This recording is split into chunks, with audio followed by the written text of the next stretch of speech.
तो चले आज की चर्चा शुरू करते हैं। हमारे पास कैरोलिस ड्वेक की एक बहुत मशहूर किताब है mindset, the new psychology of success.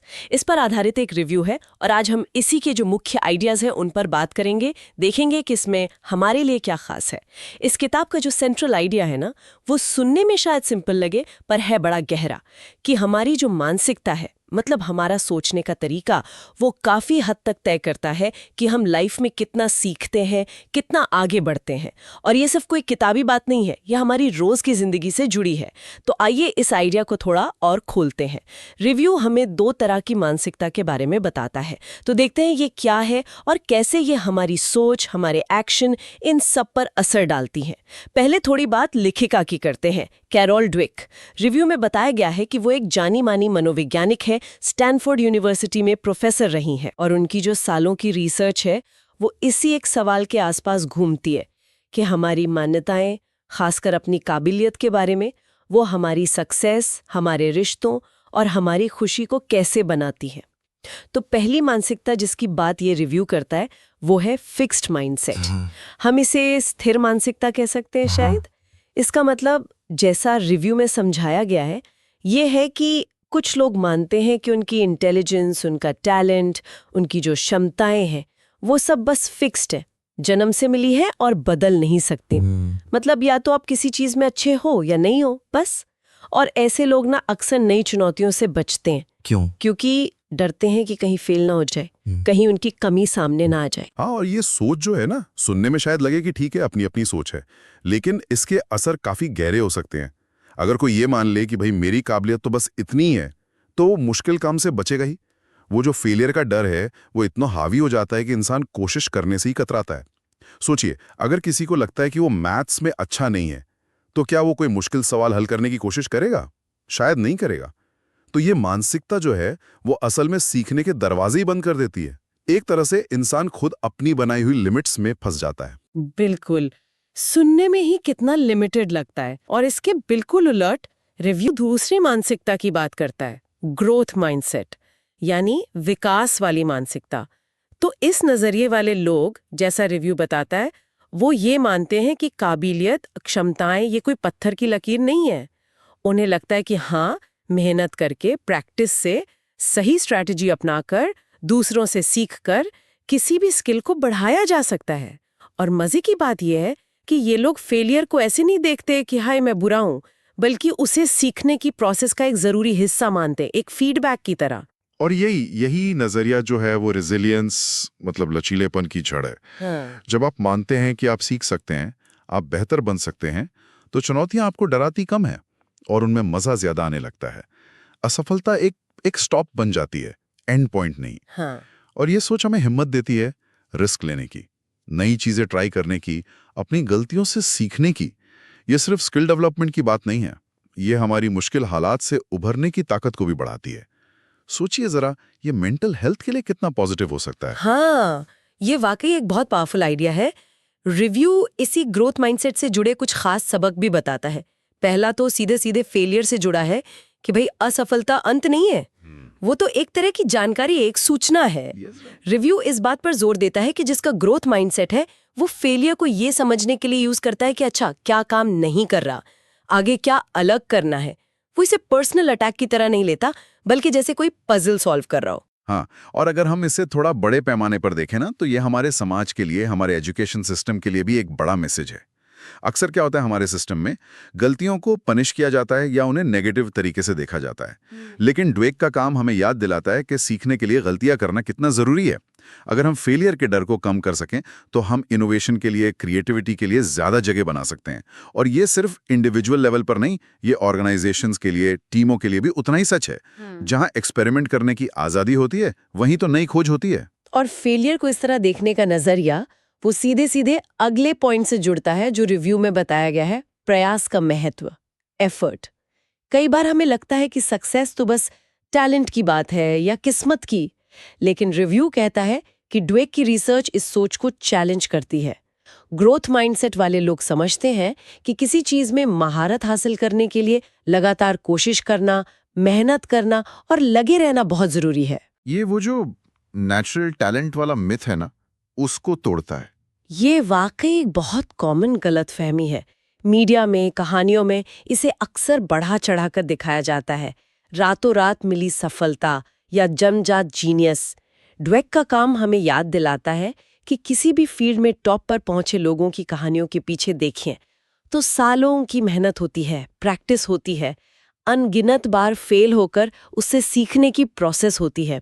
और प्रयास का मतलब सिर्फ पसीना बहाना नहीं है, इसका मतलब है सीखना, स्ट्रैटेजी बदलना, जरूरत पड़ने पर मदद मांगना। ग्रोथ माइंडसेट हमें समझने में मदद करता है कि एफर्ट ही वो इंजन है जो काबिलियत को आगे बढ़ाता है। ये टैलेंट को खारिज नहीं करता, पर यह कहता है कि टैलेंट तो बस एक स्टार्टिंग पॉइंट है, असली काम तो प्रयास से ही होता है। अच्छा, तो मतलब सिर्फ मेहनत नहीं, बल्कि सही दिशा में सीखने की नीयत से की गई मेहनत, वो ज्यादा मायने रखती है। ये बात मुझे तीसरे सबक पर लाती है जो रिव्यू ने हाईलाइट किया है, और ये मुझे खास तौर पर बहुत इंटरेस्टिंग लगा। ये है तारीफ करने का तरीका, खासकर बच्चों के मामले में। रिव्यू बताता है कि ये बहुत मैटर करता है कि हम बच्चों की तारीफ कैसे करते हैं। अगर हम लगातार उनकी इंटेलिजेंस या स्मार्टनेस की तारीफ करते रहें, वाओ तुम कितने स्मार्ट हो, तो हम अनजाने में उनमें फिक्स माइंडसेट को बढ़ावा दे सकते हैं। वो सोचने लगते हैं कि स्मार्ट दिखना बहुत जरूरी है, और फिर वो ऐसी चुनौतियों से बच सकते हैं जिनमें फेल होने का चांस हो। हाँ, ये बहुत ही बारीक लेकिन बहुत गहरा पॉइंट है। इसके उलट अगर हम बच्चों के प्रयास की, तुमने इस पर बहुत मेहनत की, उनकी स्ट्रैटेजी की, तुमने अलग अलग तरीके आजमाए, ये बहुत अच्छा है, उनकी लगन की, मुश्किल था पर तुमने हार नहीं मानी, या उनके सुधार की, पिछली बार से तुमने कितना बेहतर किया, तारीफ करते हैं, तो हम उनमें ग्रोथ माइंडसेट डेवलप करने में मदद करते हैं। वे सीखते हैं कि मेहनत और सीखने की जो प्रक्रिया है वही असली चीज है। इससे क्या होता है, वे चुनौतियों को अपनाने के लिए, मुश्किलों में डटे रहने के लिए ज्यादा तैयार होते हैं। तो इसका मतलब ये हुआ कि हमारा फीडबैक, हमारे शब्द दूसरों के सीखने के नजरिए को कितना गहराई से असर कर सकते हैं। बिल्कुल। और ये सिर्फ बच्चों के लिए नहीं है, ये बड़ों के लिए भी उतना ही सच है। सोचिए, ऑफिस में अगर किसी मैनेजर का फीडबैक हमेशा सिर्फ रिजल्ट पर फोकस्ड हो, तुमने टारगेट पूरा किया या नहीं किया, बजाय प्रोसेस और लर्निंग पर, मैंने देखा तुमने इस प्रोजेक्ट में नई अप्रोच ट्राई की, इससे हमने क्या सीखा, तो एम्प्लॉयज में रिस्क लेने की, कुछ नया करने की हिम्मत कम हो सकती है। इफेक्टिव फीडबैक वो है जो डेवलपमेंट को बढ़ावा दे, न कि सिर्फ परफॉर्मेंस को जज करे। ये सवाल उठता है कि हम अपने आसपास के लोगों को, चाहे वो कोवर्कर हों, दोस्त हों, फैमिली मेंबर हों, उन्हें कैसे एनकरेज कर सकते हैं कि वो लर्निंग प्रोसेस को अपनाएं। ये वाकई सोचने वाली बात है। हमारे रोज के इंटरेक्शन में इसका कितना बड़ा रोल हो सकता है। और इसी से जुड़ा है चौथा सबक, और शायद सबसे ज्यादा उम्मीद देने वाला सबक, जो रिव्यू ने बताया है कि बदलाव हमेशा मुमकिन है। रिव्यू इस बात पर जोर देता है कि माइंडसेट कोई परमानेंट चीज नहीं है जिसे बदला ना जा सके। हम जानबूझकर कॉन्शियसली अपनी सोच को फिक्स से ग्रोथ की ओर ले जा सकते हैं। द्वेक अपनी किताब में इसके तरीके भी बताती हैं। ये सिर्फ विल पावर की बात नहीं है, बल्कि अपने थिंकिंग पैटर्न को पहचानना और उसे चैलेंज करने की प्रैक्टिस है। ये आइडिया तो जबरदस्त है, बहुत एम्पावरिंग है। ये हमें बताता है कि हम अपने पास्ट के या अपनी सोची हुई लिमिट्स के कैदी नहीं हैं। और अब तो न्यूरो साइंस भी इस बात को सपोर्ट करता है कि हमारा ब्रेन पूरी जिंदगी बदल सकता है, नए कनेक्शंस बना सकता है, जिसे न्यूरोप्लास्टिसिटी कहते हैं। इसका मतलब है कि ग्रोथ माइंडसेट सिर्फ एक अच्छा लगने वाला आइडिया नहीं है, बल्कि ये हमारे ब्रेन के काम करने के तरीके से भी मिलता है। हम सच में अपनी सीखने और बढ़ने की क्षमता को डेवलप कर सकते हैं, चाहे हमारी उम्र कुछ भी हो, बैकग्राउंड कुछ भी हो। ये हमें अपनी जिंदगी की कमान अपने हाथ में लेने का एहसास कराता है। मतलब हम अपनी सोच के ड्राइवर बन सकते हैं, सिर्फ पैसेंजर नहीं। अब सवाल यह है कि ये सारी जानकारी किसके काम आ सकती है। रिव्यू इस पर भी रोशनी डालता है। इसमें स्टूडेंट्स का जिक्र है जो शायद पढ़ाई की चुनौतियों से जूझ रहे हों या अपना कॉन्फिडेंस बढ़ाना चाहते हों। टीचर्स और पेरेंट्स का जो बच्चों में सीखने का प्यार जगाना चाहते हों। प्रोफेशनल्स का जो शायद अपने करियर में कहीं अटक गए हों या नई ऊंचाइयों पर जाना चाहते हों। यहाँ तक कि रिश्तों में भी ये मानसिकता हमें दूसरों को समझने और रिश्तों को बेहतर बनाने में मदद कर सकती है। रिव्यू का निचोड़ यही है कि ये किताब लगभग हर उस इंसान के लिए फायदेमंद है जो पर्सनल या प्रोफेशनल लाइफ में ग्रो करना चाहता है। और इसमें सबसे आकर्षक बात यही है कि ये कॉन्सेप्ट कितना फैला हुआ है, कितना यूनिवर्सल है। ये किसी एक फील्ड तक ही सीमित नहीं है। आप इसे स्पोर्ट्स में देख सकते हैं, बोर्ड रूम में देख सकते हैं, क्लासरूम में, आर्टिस्ट के स्टूडियो में, हर जगह इसके उदाहरण मिल जाएंगे। ये हमें याद दिलाता है कि हो सकता है हमारी स्किल्स अलग-अलग कॉन्टेक्स्ट में अलग हों, लेकिन सीखने और बढ़ने का जो नज़रिया है वो एक ऐसी चीज़ है जिसे हम हर जगह अपने साथ ले जा सकते हैं। ये सिर्फ सक्सेस के बारे में नहीं है, ये एक ज़्यादा भरपूर, ज़्यादा लचीली और लर्निंग पर फोकस ज़िंदगी जीने के बारे में है। तो इस पूरी बातचीत का निचोड़ क्या है? अगर हम रिव्यू से मिली जानकारी को समेटें तो माइंडसेट एक बहुत ही पावरफुल लेंस है, एक चश्मा है जिससे हम खुद को और दुनिया को देख सकते हैं।